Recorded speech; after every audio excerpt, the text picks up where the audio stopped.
देवी ने मेरे पुत्र का वध कर दिया।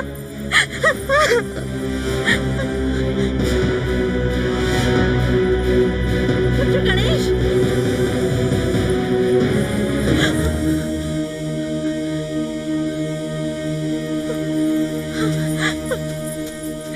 पुत्र गणेश,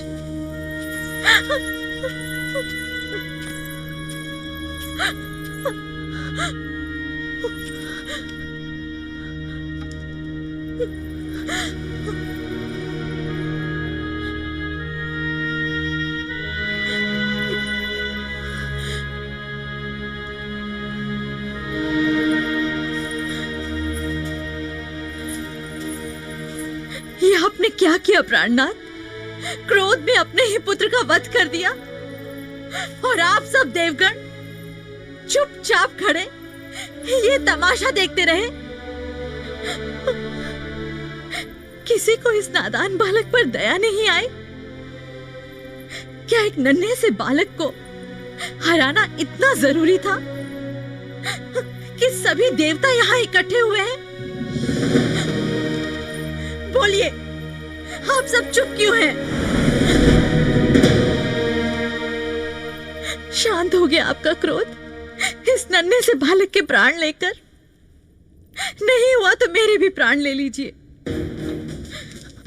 मुझे अपना पुत्र वापस चाहिए, जीवित। आपको इसे प्राण दान देना होगा, अन्यथा मैं भी यहीं प्राण त्याग दूंगी। ये आप क्या कह रही हैं देवी? मैं न्याय मांग रही हूँ।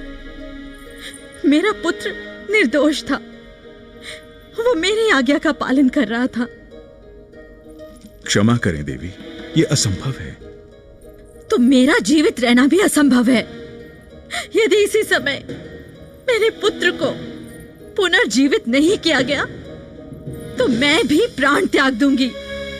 आपने क्रोधवश अपने ही पुत्र का वध कर दिया भोलेनाथ। अब आपको देवी पार्वती का आग्रह स्वीकार कर बालक गणेश को जीवन दान देना ही होगा, अन्यथा उनकी क्रोध की अग्नि सारी सृष्टि को तहस नहस कर देगी। वास्तव में देवी पार्वती का आग्रह अनुचित नहीं है। क्रोध में आपने जो अनुचित कार्य किया है उसका यही प्रायश्चित हो सकता है भोलेनाथ। अहंकार त्याग कर देवी पार्वती की प्रार्थना स्वीकार कीजिए भोलेनाथ। ये संभव नहीं है। मेरे शस्त्र के प्रहार से जो सर धड़ से अलग हो गया वो फिर से जोड़ा नहीं जा सकता।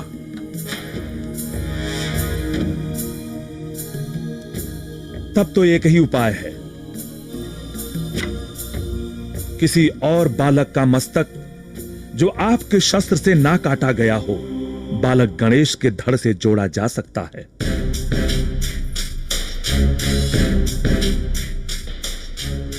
सोचने में समय नष्ट मत कीजिए, तुरंत अपने गणों को आदेश दीजिए।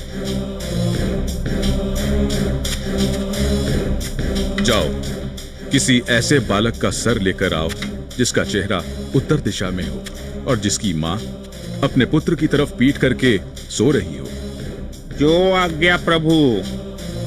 देर मत करो, अगर समय निकल गया तो ये कभी जीवित नहीं हो पाएगा। जो आज्ञा। चलो।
अरे मूर्खो, ये क्या ले आए?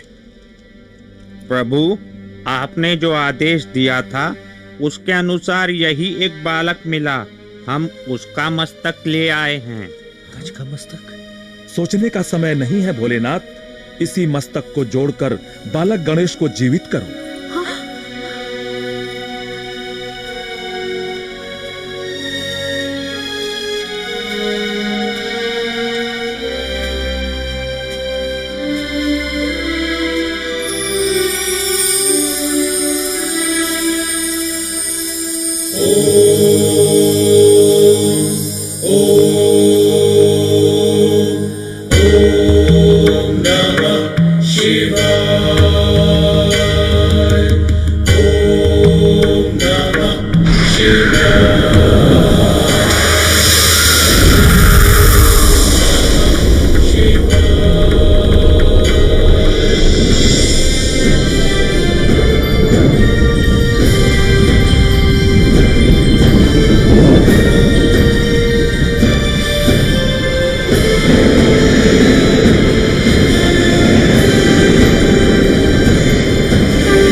लो देवी, ये जीवित हो गया।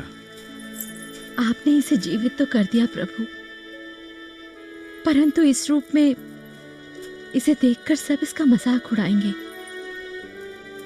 चिंतित मत हो प्रिय, ऐसा कुछ नहीं होगा। मैं इसे वरदान देता हूं कि युगों युगों तक लोग इसकी पूजा करेंगे। ये अद्भुत बालक पृथ्वीवासियों का कल्याण करेगा।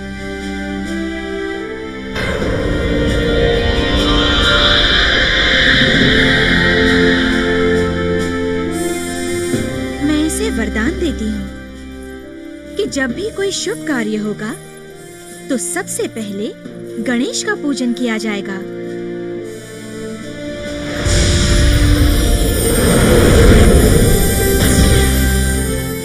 ये बालक विद्या और बुद्धि का दाता होगा। हर मंदिर और घर में इसकी स्थापना की जाएगी। लोग इसे हमेशा लड्डुओं का भोग लगाएंगे।